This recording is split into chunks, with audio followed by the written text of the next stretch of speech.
마태복음 24장 홍수 전해라는 제목으로 말씀 전하겠습니다. 본문에서는 약속을 다루고 있습니다. 무엇인가? 예수님께서는 부활하셨고 승천하셨으며 또한 재림하실 것입니다. 그때가 되면 마지막이고 또한 우리에게 있어서는 새로운 시작이 되어지게 됩니다. 여기서 결론이라는 것은 사람에게 두 가지 중에 하나로서 주어지게 됩니다. 무엇인가? 천국이고 또는 지옥이 되어지게 됩니다. 그 중간 다른 대안은 없습니다. 그 나라의 기간은 어떠하느냐 살펴보면 한두 해가 아닙니다. 그 나라는 길게 되는데 심지어 영원하게 됩니다. 따라서 사람에게 있어서는 이 문제는 중요하게 되고 또한 이 사실에 대하여서 관심을 기울여야 될 것입니다. 때로는 누군가 그날의 시기가 궁금하게 됩니다. 과연 그날과 그때는 언제인가? 그런데 아무도 알 수가 없습니다. 이 부분을 성경이 강조하는데 뭐라고 하느냐?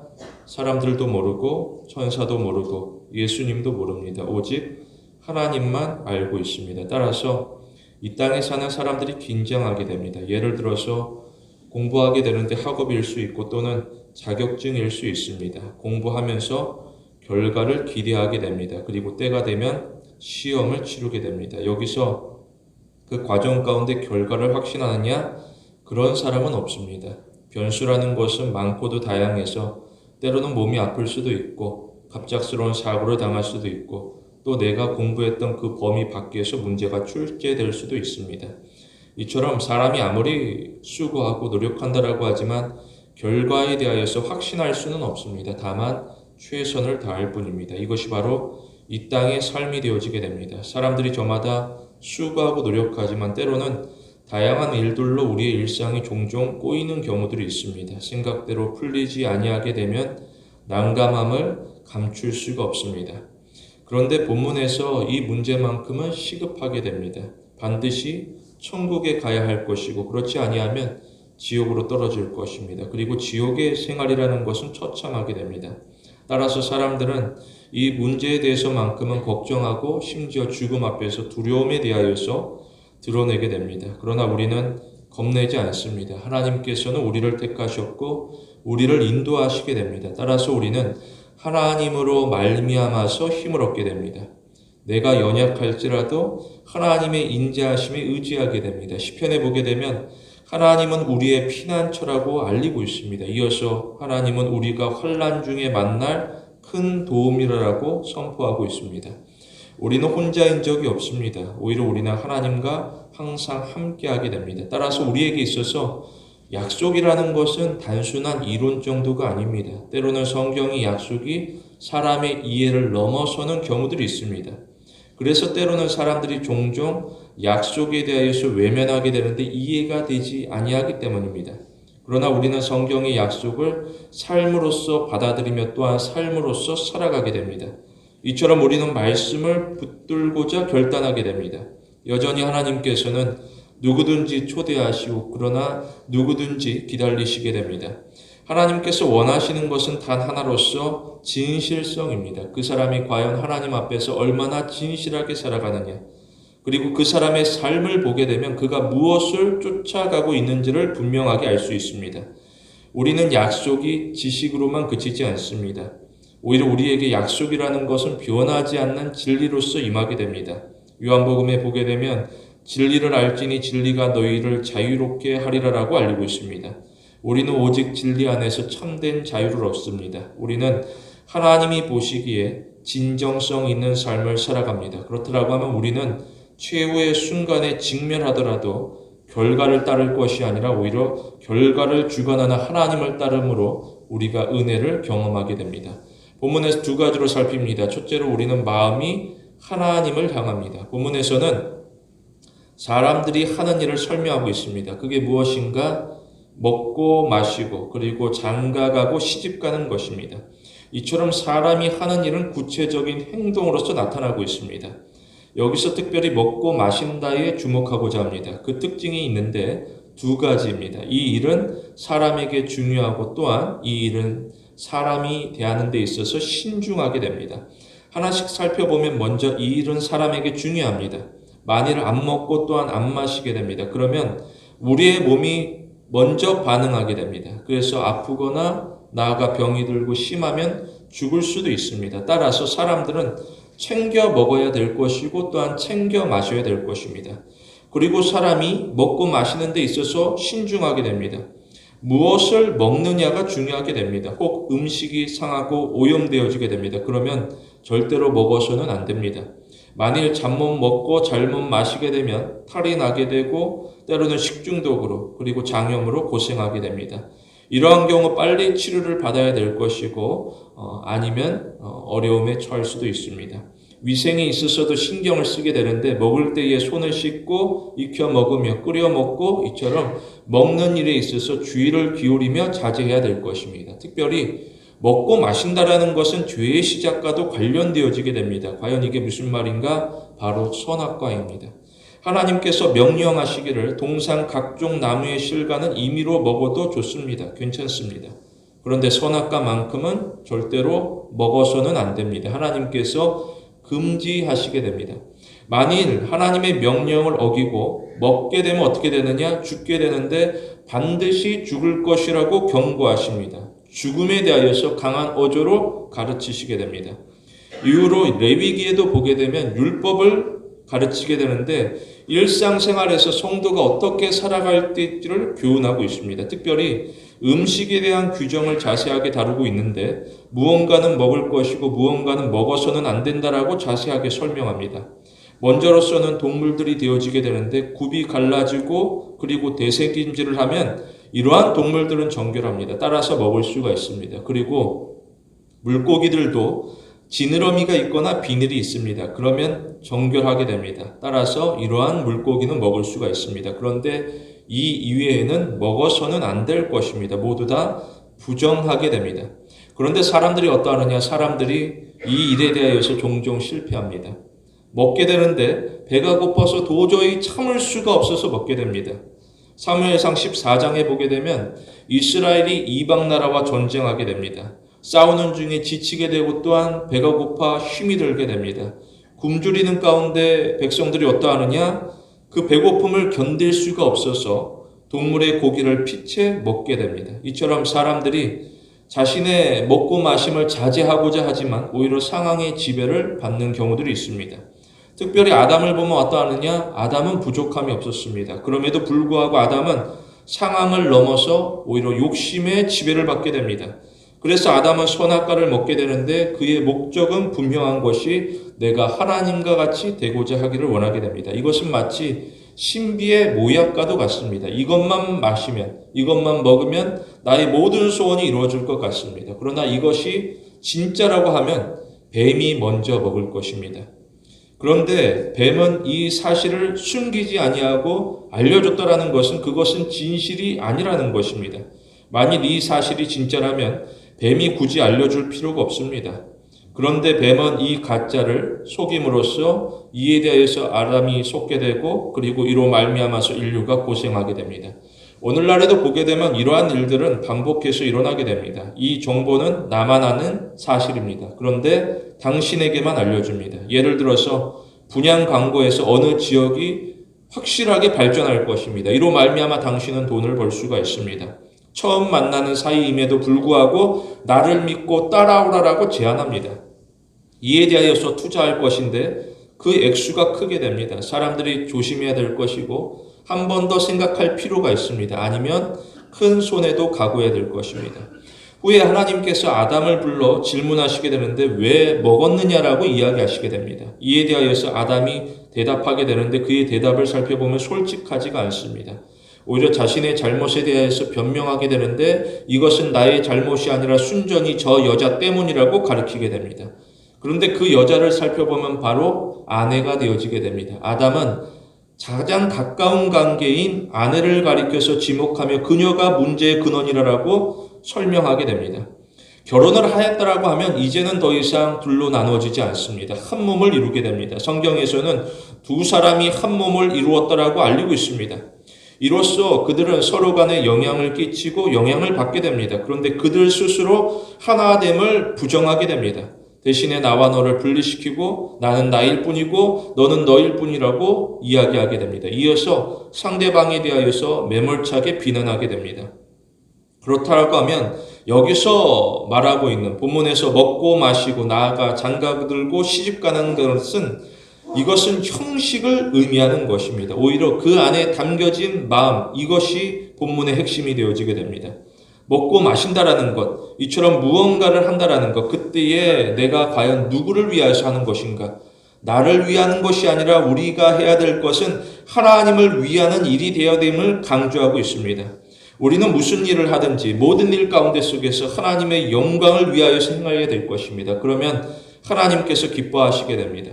사도행전 10장에 보게 되면 베드로가 기도할 때에 그 시간이 점심시간입니다. 굶주리고 허기지게 되는데 그때의 환상을 보게 됩니다. 하늘에서 커다란 보자기가 내려오게 되는데 그 보자기 안으로는 각종 동물들로 가득하게 됩니다. 이에 하늘에서 음성이 들리게 되는데 뭐라고 하느냐? 베드로야 일어나 잡아 먹으라고 이야기하게 됩니다. 그러자 베드로가 어떻게 하느냐? 베드로는 거부합니다. 베드로는 그 가운데 속에서 정한 것도 있지만 부정한 것이 있으니 나는 먹을 수 없다라고 말하게 됩니다. 이에 하늘에서는 하나님께서 깨끗하게 하신 것을 너가 속되다 하지 말라라고 이야기하게 됩니다. 그리고 이 환상은 3번에 반복되어지게 됩니다. 우리는 나의 시선이 아니라 하나님의 시선을 쫓아가며 하나님의 뜻을 따라야 될 것입니다. 실제로 나 자신을 돌아보면 어떠하느냐? 나 자신이 이 땅 가운데 속에서 미숙하고 흠이 많은 존재입니다. 그런데 하나님께서는 많은 사람 가운데 속에서 나를 택하셨고 심지어 나를 자녀 삼으시게 됩니다. 과연 나에게 이럴 만한 자격이 있느냐? 그렇지 않습니다. 칼빈의 5대 교리를 보게 되면 5가지를 강조하고 있습니다. 전적 부패, 무조건적 선택, 제한 속죄, 저항할 수 없는 은혜, 그리고 성도의 견인입니다. 여기서 그 시작은 전적인 타락입니다. 사랑은 죄로 말미암아서 완전히 타락하게 됩니다. 그런데 하나님께서 용서하시고 하나님께서 구원하신다라는 것이 구원의 서정이 되어지게 됩니다. 따라서 우리는 우리의 신앙 여정 가운데 속에서 감사하게 되고 또한 순종하게 됩니다.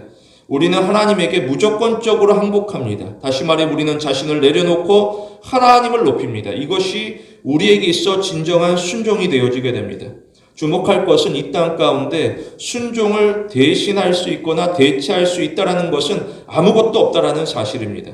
그래서 하나님께서 우리에게 원하시는 것은 다른 무엇이 아니라 우리의 순종을 요구하시게 됩니다. 다시 말해 하나님은 우리의 진심을 받기를 원하시게 됩니다.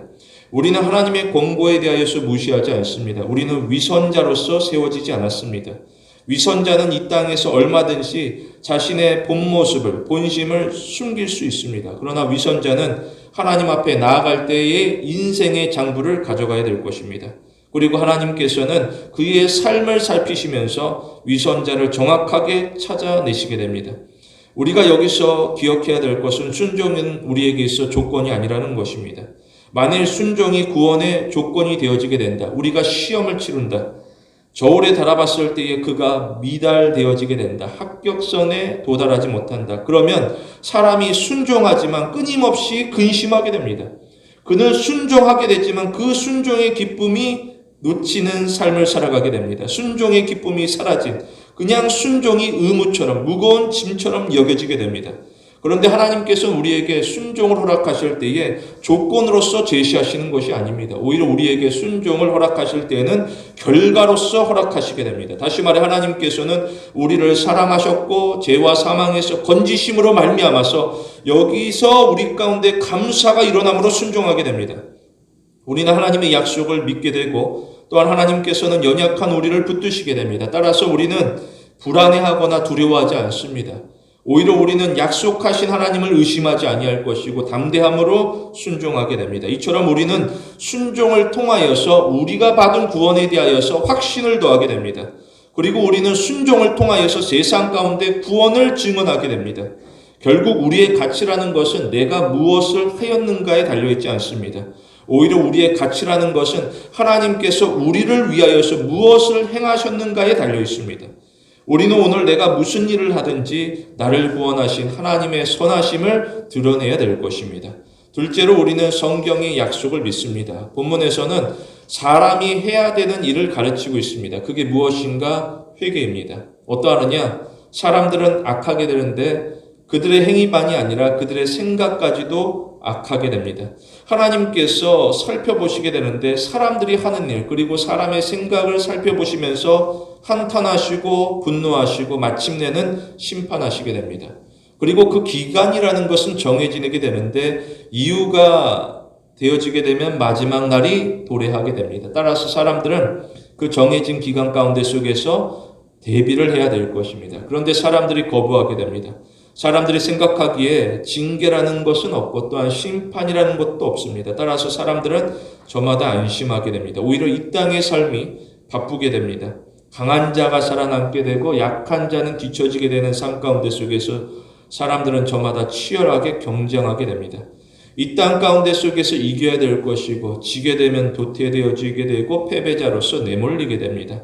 그러면서도 사람들이 아쉬움이 남게 됩니다. 무엇인가 나에게 주어진 이 땅의 시간은 짧습니다. 따라서 재미있게 즐겁게 지내고 싶습니다. 하고 싶은 것을 하면서도 살고 싶습니다. 그리고 나에게 주어진 시간을 돌아보게 되면 부족하게 됩니다. 이처럼 사람들은 자신의 기분, 자신의 감정을 우선하기도 합니다. 그러면서 우리에게 주어진 질서는 서서히 깨어지고 우리에게 주어진 사회라는 것은 더욱더 혼란스러워지게 됩니다. 이러한 중에 오직 노아만이 준비하게 됩니다. 무엇인가 바로 방주를 건조하게 됩니다. 그리고 그 방주의 설계를 하나님께서 정하셨고 노아가 할 일은 순종함으로 건조하는 것입니다. 이 거대한 방주를 짓는 데 있어서 자원이 필요하고 인원이 동원되어지게 되며 시간이 소요되어지게 됩니다. 어느 정도냐? 그의 일생을 다하여 방주를 건조해야 될 것입니다. 이를 세상에 많은 사람들이 보게 되는데 저마다 판단하는 것이 무엇인가? 이처럼 어리석은 일이 없습니다. 물에 의한 심판은 있을 수가 없습니다. 그러한 일은 일어난 적이 없습니다. 따라서 노아는 그저 인생을 낭비하고 있다라고 비난하게 됩니다. 수많은 비난이 쇄도하게 될 때에 노아는 고독하게 됩니다. 수많은 비난 가운데 처해지게 되면 사람의 자존감이라는 것이 떨어지게 됩니다. 그리고 무력감을 느끼게 됩니다. 특별히 나만 고생하는 것이 아니라 돌아보면 나뿐만 아니라 가족도 고생하게 됩니다. 과연 노아의 아내는 무슨 잘못을 행한 것인가? 그리고 노아의 자녀들은 과연 무슨 잘못을 행했기 때문에 이렇게 어렵고 험난한 일을 일생 가운데 함께 참여할 것인가? 때로는 노아가 아버지로서 미안하게 됩니다. 이런 것을 보게 되면 노아 역시도 현실을 무시할 수는 없습니다. 나도 잘하고 싶습니다. 나아가 나도 보란듯이 이 땅 가운데 성공하고 싶습니다. 그래서 세상으로부터 부러움과 존경을 받고 싶습니다. 그러자 교인 역시도 소명과 현실 사이에서 갈등하게 됩니다. 사람들은 이처럼 저마다 서로 간에 비교하게 됩니다. 누구는 상황이 좋고 나는 상황이 안 좋으면 기분이 가라앉게 됩니다. 반면에 누구는 상황이 안 좋은데 나는 상황이 좋습니다. 그러면 기분이 나아지게 됩니다. 얼마나 사람이란 이기적인 존재입니까? 우리는 비교를 멈추게 됩니다. 나와 다른 사람은 다른 존재입니다. 그 다름이 우리를 구분짓게 만듭니다. 그리고 그 개성이 나만의 매력이고 특별함이 되어지게 됩니다. 비슷한 집단에서는 탁월함이 있습니다. 그러나 전혀 다른 집단에서는 특별함이 있습니다. 결국 나를 돌아보면 어떠하느냐? 나는 이 땅에 속한 자가 아니라 하늘에 속한 자로서 살아가게 됩니다. 따라서 우리는 바라를 보는 시선이 다르게 됩니다. 과연 이게 무슨 말인가? 우리가 무엇을 바라보고 있느냐? 사람의 원을 알아보게 되면 헬라어로 안트로포스입니다. 그 뜻을 살펴보게 되면 위를 바라보는 존재라는 뜻입니다. 이것이 바로 사람과 동물의 차이입니다. 동물들은 시선이 이 땅만을 향합니다. 그래서 동물들의 관심은 무엇을 먹을까, 무엇을 마실까, 오직 생존과 관련되어지게 됩니다. 그러나 사람의 시선은 하늘을 향하게 됩니다. 그래서 사람의 관심이라는 것은 무엇을 먹을까, 마실까로 한정되지 않습니다. 오히려 사람은 내가 비록 먹지 못하고 마시지 못할지라도 의미 있는 삶을 추구하게 됩니다. 이것은 꿈과도 관련되어지게 됩니다. 과연 우리는 무슨 꿈을 가지고서 살아가고 있느냐? 세상에서도 보게 되면 사람들은 더 나은 내일이라고 하는 희망을 위하여서 목숨까지도 내놓게 됩니다. 예를 들어 민주화 운동을 살펴볼 수 있습니다.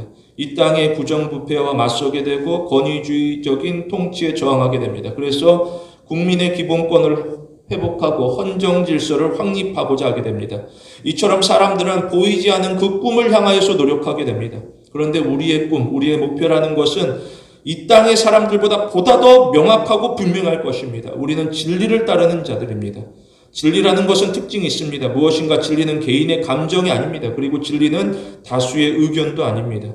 오히려 진리는 실제 사실에 근거하게 됩니다. 따라서 진리는 흔들리지 아니하고 확고합니다. 세상은 진리에 대해서 관심이 없습니다. 오히려 사람들은 진리가 반드시 진리가 아닐 수 있다라고 주장하기도 합니다. 그러나 우리는 성경의 약속을 믿습니다. 따라서 우리는 오늘을 다르게 살아가게 됩니다. 다시 말해 우리는 성경의 약속 위에 오늘의 일상을 세워가게 됩니다. 노아는 방주를 건조하는 일을 중단하지 않았습니다. 오히려 방주를 건조한 데 있어서 인내하며 성실하게 됩니다. 이처럼 노아는 세상이 어떻게 될 것인가 구경만 하는 것이 아닙니다. 그리고 노아는 세상 가운데 큰일이라고 비난만 하지 않았습니다. 오늘날에도 보게 되면 사람들은 저마다 논쟁하고 비난하는 일에 있어서 힘을 다하게 됩니다. 논쟁하고 비난하는 것은 쉽게 됩니다. 그러나 이러한 상황 가운데 속에서 대안을 제시하는 것은 매우 어려운 일이라 사람들은 회피하게 됩니다. 그러나 우리는 시대에 대하여서 대안을 제시하게 됩니다. 그것이 바로 복음이 되어지게 됩니다. 우리는 비평자로서 부르심을 받은 것이 아닙니다. 우리는 복음 전도자로서 사명을 받게 됩니다. 따라서 우리는 세상과 다른 길을 선택하게 됩니다. 세상을 비난할 것이 아니라, 비판할 것이 아니라 세상 가운데 복음을 들고 나아가는 것, 그러면서 우리에게 주어진 일상에서 성실하게 됩니다. 종종 누군가는 어차피 멸망이라고 하면 아무렇게나 살아가도 되지 않겠느냐라는 심정을 가지게 됩니다. 그러나 우리는 어차피 멸망이라고 아무렇게나 살아가지 않습니다. 오히려 우리는 멸망이 다가오기 때문에 하루하루에 감사합니다. 바로 이 부분이 포인트가 되어지게 됩니다. 누군가 신앙 여정을 시작할 때 유혹을 받게 되는데 마음이 심하게 흔들리게 되면 신앙 경주를 중단하게 됩니다. 대적이 이를 보고 크게 비웃게 되는데 신앙이 대단한 줄 알았는데 하나님을 위해서라고 한다면 무엇이든지 할 기세였는데 고난 앞에 쓰게 되면 그 신앙도 별 볼 일 없습니다. 그래서 사단은 자신만만하게 욥을 시험하게 됩니다. 우리는 언제든지 이 땅 가운데 속에서 전환점에 서 있습니다. 멸망이 다가오는 것은 먼 미래이고 지금 내 눈앞에 고난이 현실이 되어지게 됩니다. 그렇기 때문에 우리가 두려워하게 됩니다. 그러나 우리는 대적이 두려워하는, 오히려 세상이 두려워하는 하나님의 나라의 군사가 되어질 필요가 있습니다. 우리가 무엇할 것인가? 우리는 나의 계획을 내려놓습니다. 우리는 내 계획이 항상 옳다라고 주장하지 않습니다. 오히려 우리는 하나님의 돌보심을 간곡하게 요청합니다. 그러면서 우리는 나의 모든 것을 하나님에게 맡깁니다. 이것이 어느 정도의 일이 되어질 것인가? 예를 들어서 사람이 일을 하게 되고 돈을 벌게 되고 자신이 원하는 것을 얻게 되는데 특별히 내가 수고한 그 돈을 손에 짊어지게 됩니다. 내 손에 쥔 이 돈은 전부 다 나의 것입니다. 그때에 하나님께서 나에게 다가오셔서 나에게 손을 내미시게 됩니다. 나와 손을 잡고 함께 나아가기를 원하시게 됩니다. 과연 그때에 내가 하나님의 손을 붙들 것인가 아니면 외면할 것인가? 하나님과 손을 맞잡기 위해서라고 한다면 손가락을 펴야 됩니다. 손가락을 피게 되면 내 손에 쥐어진 돈은 떨어지게 되고 바람 가운데 휘날려가게 됩니다. 이것은 마치 어린아이가 쥐고 있는 막대 사탕과도 같습니다. 어른이 바라볼 때에 어린아이에게 있어 막대 사탕은 아무것도 아닌 것 같습니다. 그러나 그 아이에게 있어서는 이것보다 중요한 것은 없습니다. 따라서 어린아이가 손을 펴서 막대 사탕을 내려놓고 내 사랑하는 부모님의 손을 맞잡는 것은 대단한 결심이 되어지게 됩니다. 이처럼 우리가 하나님을 사랑하고 하나님을 따른다라고 하지만 여기에는 반드시 결단이 필요하게 됩니다. 누군가는 하나님을 사랑한다라고 말하지만 그는 손가락을 펴지 않는 경우들이 있습니다. 손에 무언가를 움켜쥐고서 우물쭈물 말만 합니다. 나는 하나님을 사랑합니다. 그러나 이것은 거짓 사랑일 것입니다. 진짜 사랑하면 포기해야 될 것은 포기하게 됩니다. 우리는 성경을 아는 것으로만 그치지 않습니다. 우리는 성경대로 행동합니다. 그러기 위해서는 포기해야 됩니다. 포기할 때에 순종하게 됩니다. 아는 것과 행동하는 것은 전혀 다른 일입니다. 아는 것으로는 다른 영혼을 구할 수가 없습니다. 그러나 행동으로는 다른 영혼을 구할 수가 있습니다. 우리는 살아있는 믿음, 살아있는 행위로서 실천하는 그리스도인이 되어지게 됩니다. 이러한 모든 과정 가운데 속에서 우리는 고통을 견디는 만큼 믿음이 강해지게 되고 또한 시련을 이기는 만큼 신앙이 깊어지게 됩니다. 특별히 우리는 매 순간 창조주 하나님을 기억해야 될 것입니다. 전도서에 보게 되면 너는 창조주를 기억하라. 나를 만드신 분을 우리는 기억해야 될 것입니다.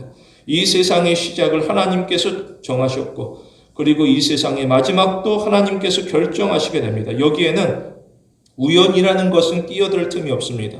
하나님은 모든 것에 합력하여 선을 이루시게 됩니다. 이처럼 하나님은 창조주의 권세로서 만물을 다스리시게 됩니다. 따라서 만물들은 하나님에게 복종합니다.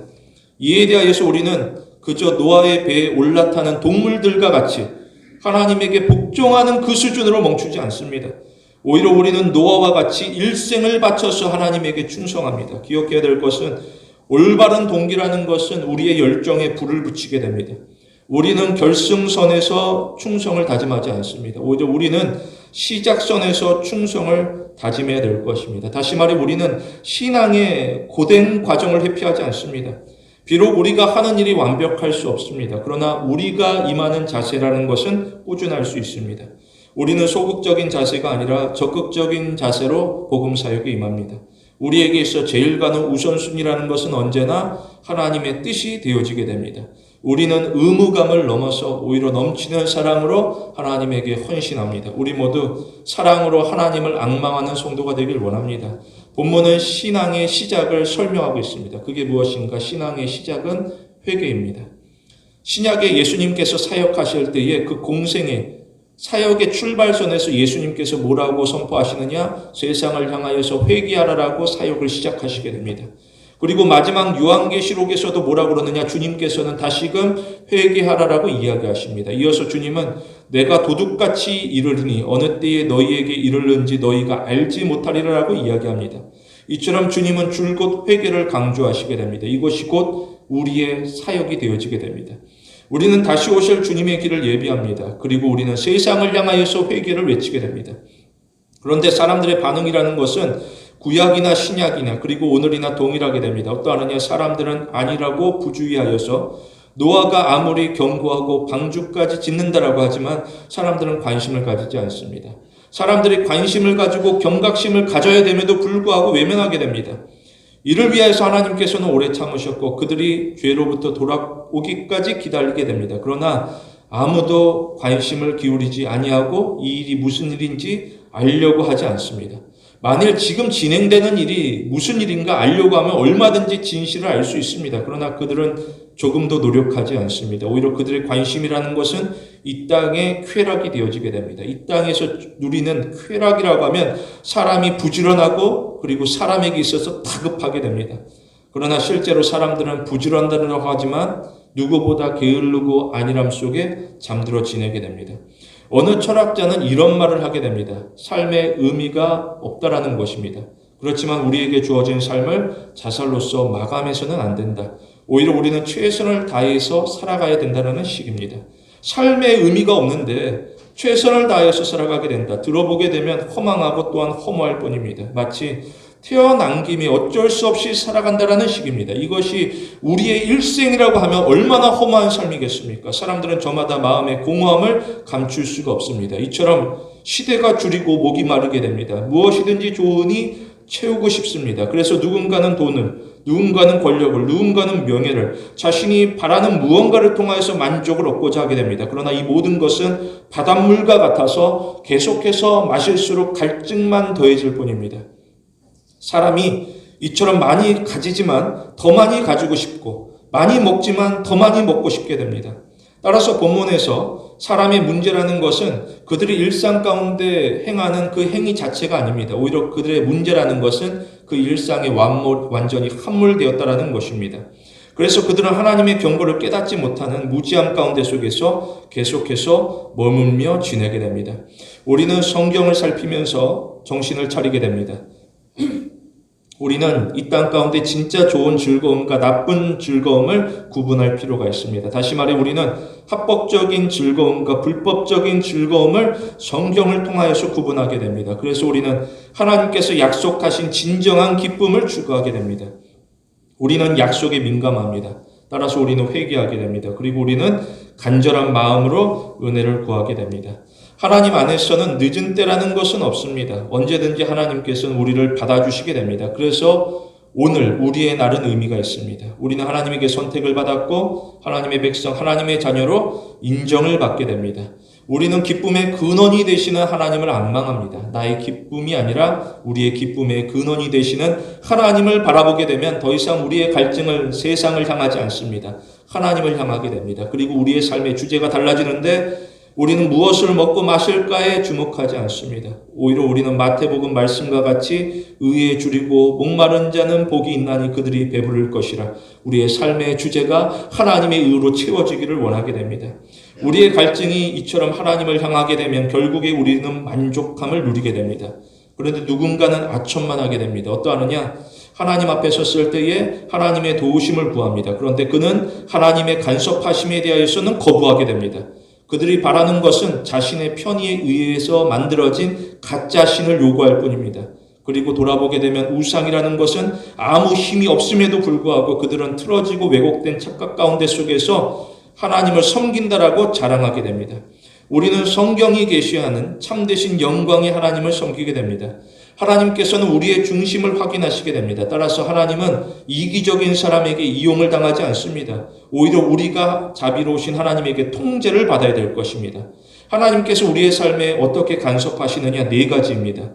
하나님은 우리의 실수를 교정하시고 우리의 선택을 지도하시며 우리의 실패를 용서하시고 우리의 노력을 격려하시게 됩니다. 이로써 우리를 믿는 자로서 신앙이 자라나게 합니다. 특별히 우리는 하나님께서 나와 함께 하신다는 약속을 신뢰하게 되는데 이것은 세상 무엇과도 비교할 수 없는 특권의 원천이 되어지게 됩니다. 우리에게 허락된 특권이라는 것이 무엇인가? 이 역시도 4가지인데 하나님의 자녀가 되는 권세입니다. 그리고 우리에게는 심판이 아니라 구원이 임하게 됩니다. 그리고 우리 가운데 하늘의 평화와 기쁨이 넘치게 됩니다. 나아가 우리는 하나님의 보좌 앞에 담대히 나아가게 됩니다. 이처럼 우리는 하나님에게 무한한 사랑을 받고 있습니다. 이것이 우리에게 특권인데 돌이켜보게 되면 우리의 감정이라든지 우리의 삶의 환경이라는 것은 얼마든지 변할 수 있습니다. 그러나 변하지 아니하고 객관적이고 역사적인 사실이 바로 우리가 하나님 앞에 부르심을 받았다라는 사실입니다. 특별히 로마서에 보게 되면 우리의 부르심에 대해서 뭐라고 설명하느냐? 우리가 아직 죄인 되었을 때에 그리스도께서 우리를 위하여 죽으심으로 하나님께서 우리를 향한 자기의 사랑을 확증하셨다라고 선언하고 있습니다. 이것이 우리에게 주어진 진리입니다. 선한 사람을 위하여서 죽는 것도 드문 일인데 하나님께서는 우리가 연약하고 경거지 아니할 때에 우리를 위하여서 자신의 사랑하는 아들을 기꺼이 내어주시게 됩니다. 이것이야말로 우리의 감정이나 상황과 무관하게 부어지는 하나님의 은혜, 하나님의 사랑에 대한 궁극적인 증거가 되어지게 됩니다. 우리는 하나님을 아는 것으로 그치지 않습니다. 아는 것과 체험하는 것은 전혀 다른 일이 되어지게 됩니다. 우리는 하나님을 알 뿐만 아니라 하나님과 친밀하게 교제하게 됩니다. 우리는 내가 어떠한 모습이든지 하나님의 약속이라고 하는 견고한 반석 위에 서 있습니다. 따라서 우리의 삶 가운데 피할 수 없이 좁혀드는 환난이라 할지라도 우리 가운데 넘어뜨리는 장애물로서 임하지는 않습니다. 오히려 거친 시련 가운데 속에서도 하나님께서 예정하셨다라고 하면 그 시련은 우리에게 있어서 더 깊은 은혜로 나아가는 디딤돌로서 서게 됩니다. 우리는 하나님의 사랑에 감격하게 됩니다. 우리로서 우리는 힘을 얻게 되는데 우리는 나에게 주어진 모든 상황들이 하나님께서 주도하시는 은혜의 과정임을 고백하게 됩니다. 이에 대하여서 우리는 투명하고도 맑고 깨끗한 신앙으로서 하나님을 기쁘시게 섬겨야 될 것입니다. 성도 여러분, 날마다 하나님께서 나를 붙들고 계심에 감사하고 하나님을 예배하는 귀한 신앙의 성도가 되길 원합니다.